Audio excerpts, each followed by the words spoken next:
Hey class, we just finished setting up our mixed media project, and we're going to go ahead and start practicing one of our medias for this project. So make sure that, oops, got those out of order. Make sure that your rectangles are in order 1, 2, 3, and 4. And the one that we're going to start with today is rectangle 1. So set the others aside, put them in a safe place. Make sure that the 1 is facing the right direction. Make sure it's not upside down. Okay, so having it in the right direction, flip it over. And this is our starting point. And because this is a mixed media project, as you learned earlier, media or medium is a description for the type of either materials we're using in art or maybe the technique. So for this rectangle, for rectangle number 1, the medium that we're going to focus on is graphite pencil. Now, you're thinking, graphite? I don't have graphite. Yes, you do. If you have ever picked up a plain old wooden number 2 pencil, that is graphite. So the lead in here is graphite. And for us, all you need, again, is just a number 2 pencil. You don't need anything lighter or darker. This will get the job done today. Some other materials you're going to need. Take a look right here. And if you have any of these on hand, they'll work. Definitely grab an eraser. If you have a cotton ball, you can kind of pull it apart. You might try this out today when we start to shade. A Q-tip, Kleenex, and a sharpener. Now, this doesn't mean you have to use all of the supplies, but these are some things that you can grab and experiment with as we learn to shade in graphite. So, get my camera set up here. All right, so first off, the lines and shapes that we used in this rectangle are now closed off. So every time you come to a new shape, that's when you're going to start shading, okay? So what do I mean by a closed shape? Well, here, this half circle, it's closed off. That's a single shape. This shape that was created by overlapping circles from here and around, this is one shape. There's a new shape here where they intersect, so this is a closed off shape. This little guy is one shape, and then from here out and around and over, that's another shape.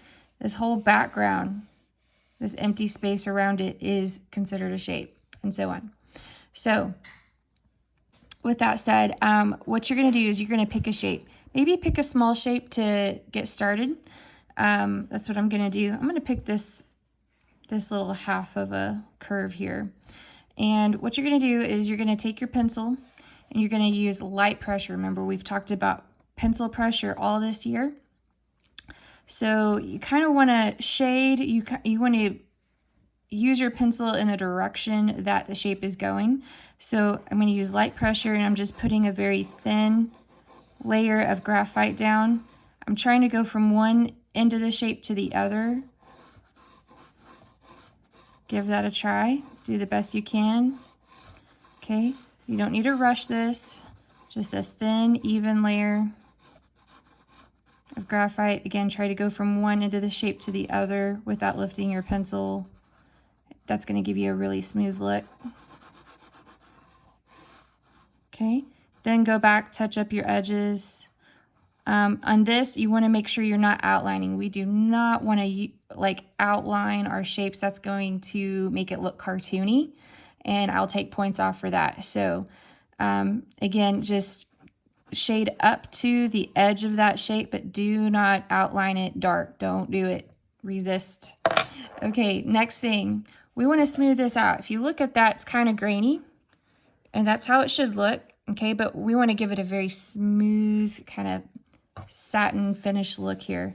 So pick anything, doesn't matter. Kleenex, Q-tip, cotton ball, and then try it out. What you're gonna do is you're going to kind of rub and blend it out so it has a smooth look. So I'm gonna get my camera down here low. And again, I'm going to go in the same direction that I shaded. So I'm going to go from one end to the other. And I'm just trying to soften that pencil texture.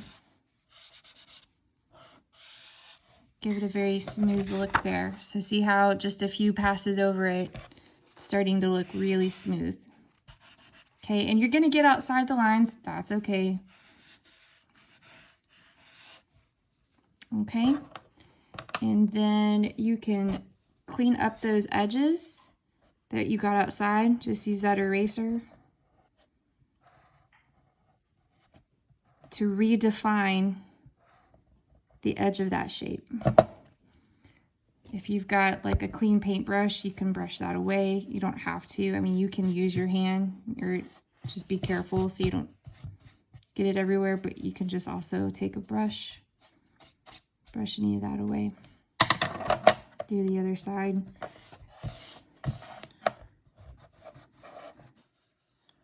So again, we're just kind of redefining that shape's edge.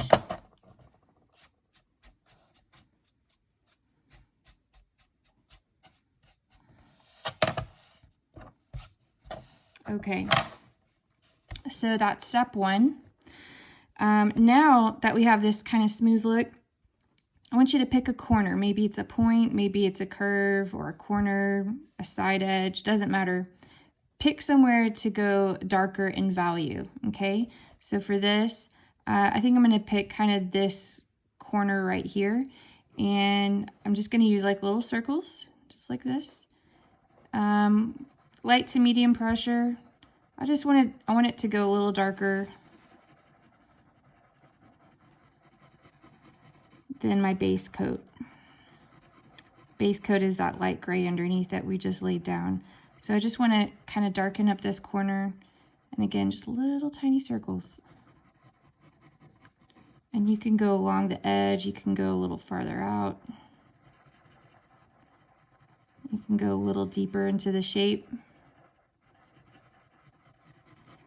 You do want it to look kind of smooth and even, so I'll hold that up there. You see how it's just a little darker. And then if you want to, maybe try a Q-tip. And then you can kind of blend that out into the rest of the shape. Merge it, blend it together into that light gray.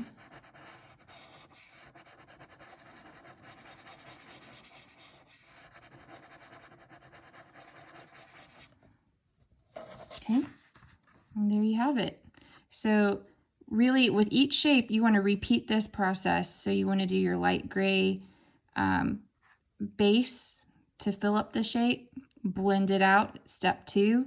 Step 3, go back, pick a corner, a side edge, any part of that shape, and go darker in value.